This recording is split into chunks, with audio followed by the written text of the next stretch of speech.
The story of the city of Pittsburgh is a legacy of struggle, human innovation, and triumph, sprawling back to the beginnings of our nation's history. At one time, the contested geographical focal point of the First Great War for World Empire, and later the base of industrial capital, Pittsburgh has now become the omega point of an arcane conspiracy to forever enslave mankind. At the convergence of three rivers, this most rare and auspicious geonodal vortex of terrestrial magnetism, a covert war has been carried on since the beginning of history. Pittsburgh holds a secret that takes us back to a time before recorded history, to the time before the glaciers and before the first polar shift, to the time of Atlantis and Lemuria, the lost continent of Mu, to the hidden recesses of Shambhala, the mysterious city of Agartha, forgotten Thule, the pinnacle of Valhalla and the misty summit of Mount Meru, the ancient race of ascended masters, the keepers of the key to the incomprehensible void, the abyss that froths with emptiness, the unfathomable cervix of creation. And drawn forth from this shrouded and fabled epic before our time to the dizzying omega point, the singularity at the end of history, is Pittsburgh's microcosmic mirror reflecting the self-transcendent struggle, the evolution of universal consciousness. Yet the city's legendary past, heroic battles, and supernatural secrets are all shadowed by the coming cataclysmic resurgence of the elder gods. The footage that you are about to see is the first documentation of the coming maelstrom of anomalies that will surely overtake this great city in the coming eschatological blitzkrieg.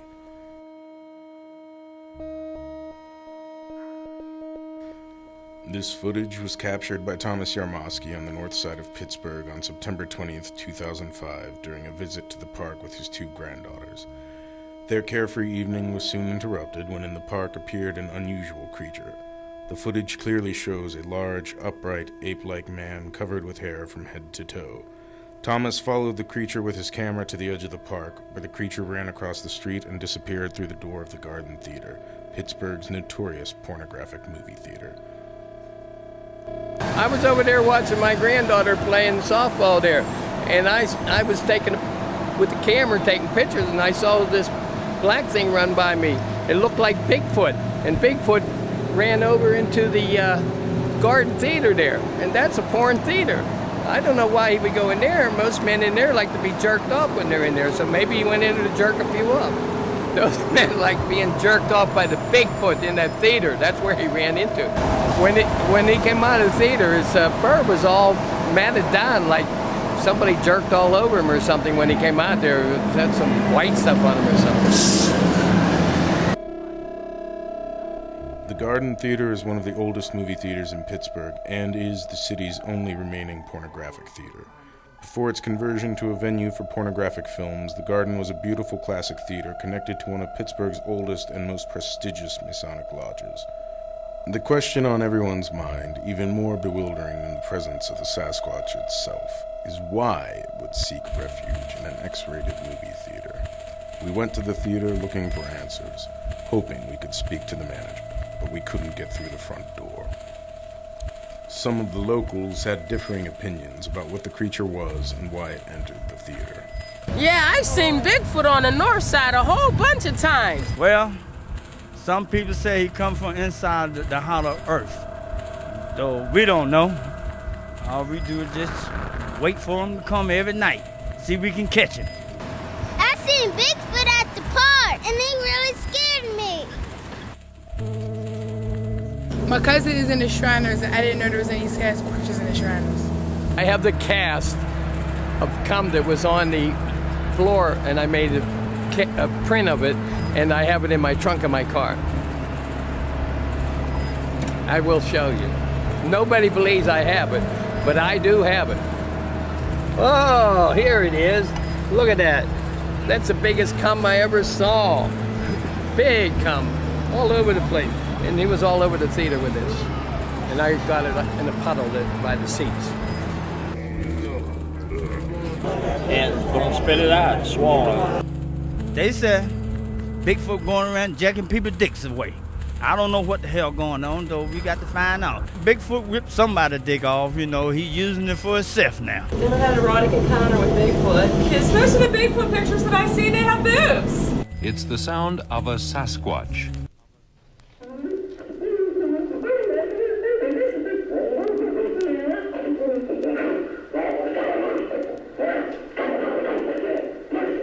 Sasquatch. There have been many Bigfoot reports from Allegheny County.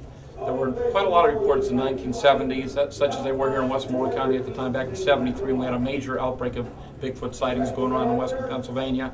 There have been sporadic sightings in those areas and other parts of Pennsylvania ever since, including even this year. There have been some Bigfoot sightings reported. Well, there's been a big history of phenomena. I mean, sightings go back in Pennsylvania actually to the 1800s. Around this area, for example, the earliest actual eyewitness account of a Bigfoot I have on record goes back to 1931. But Pittsburgh area has a long history of phenomena. There have been a lot of UFO sightings back in the 50s and the 60s. I've had reports actually of very good UFO sightings in downtown Pittsburgh over some of the bridges in past years. We had one case, I know there was a large cigar-shaped object seen by 2 credible witnesses up in the Squirrel Hill area one morning. And again, in the last 20 years or so, we're seeing more and more sightings over more populated areas. It's a rare, two-legged, intelligent mammal that has been able to survive in these few pockets of North America. It follows the river patterns. But this boy doesn't have the best hygiene. I'm sure his nests reek a little bit, but there seems to be a consistent odor. Sulfur sewage, rotten eggs, it's always related to some place where you can either get wet, hide, not leave tracks, grab some food, and just keep motoring. But I don't think this guy wants to hurt us. But what we saw was big, hairy, and kind of cranky. I saw a big black hairy mass right behind all of those rocks and twigs. There's a lot of big boys in this room. I think that's a good thing. But I think there's a connection about, I'm not saying this is a man thing, but gosh, it seems like there's a high correlation. It is believed by some that the theater, which was at one time part of the adjoining Masonic temple used for initiation of the elite into the highest echelons of global power, is built atop a far more ancient ceremonial site of the Monongahela Indians. Little is known about these Indians because they were wiped out by the Iroquois Federation during the Beaver War, shortly before the French and Indian War. But we know that they were nature worshippers and venerated this location where the three rivers intersect. There were likely several native worship grounds in this area, and some believe that one of them is where the remains of Lodge 5893 of Free and Accepted Masons and the Garden Theater still stand today. It is a common historical fact that throughout the world, places of worship and veneration have been built atop pre-existing holy sites, which themselves, in many cases, were erected atop earlier and more ancient sacred ground. We are told by archaeologists and anthropologists that the ostensible reason for this is to allow the new dominating sect to more effectively displace the gods of the previous cults by supplanting their temples and thereby more effectively consolidate the indigenous devotees. This is a syncretic assimilation of the less powerful tribes or cultures by the myths of the prevailing martial force. Such a method enables the new cult to gain more converts with less coercion and more sympathetic mythic allegiance. There are some researchers who take this idea further by suggesting that these sites all over the world are actually major meridians or telluric currents that comprise the morphogenetic grid. The temples, shrines, dolmens, standing stones, pyramids, obelisks, and so on are chosen and maintained as worship sites because of their geomagnetic force lines, symmetry, and the relationship of their geometric positions to the celestial bodies. These alignments are believed to indicate areas of tremendous energy that can be ritualistically manipulated, for good or for ill. Some have suggested that the Garden Theater is right in the middle of one of these very energy centers. Perhaps that explains the recent court battle over the garden in recent years involving the urban redevelopment planners who have attempted to win over the building from its current owner, rumored to have extensive ties to the mafia. The court battle has cost over $1 million in taxpayer money, and the case has still not yet been resolved. Clearly, someone wants to keep the Garden Theater out of the public domain. It is likely that the building is still secretly being used for child sacrifice ceremonies, satanic ritual abuse, and occult incest homosexual blood magic cultism of the elite in order to saturate the surrounding morphogenetic grid with oppressive death energy.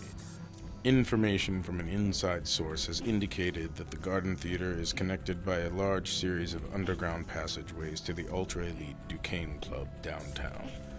This entrance is also said to be connected to a subterranean passage into the Earth's hollow interior. It is believed that this is where the Sasquatch was headed. I just got jerked off by Bigfoot in the garden theater. That's some delicious Bigfoot count. Feeling easy on the outside. It's the night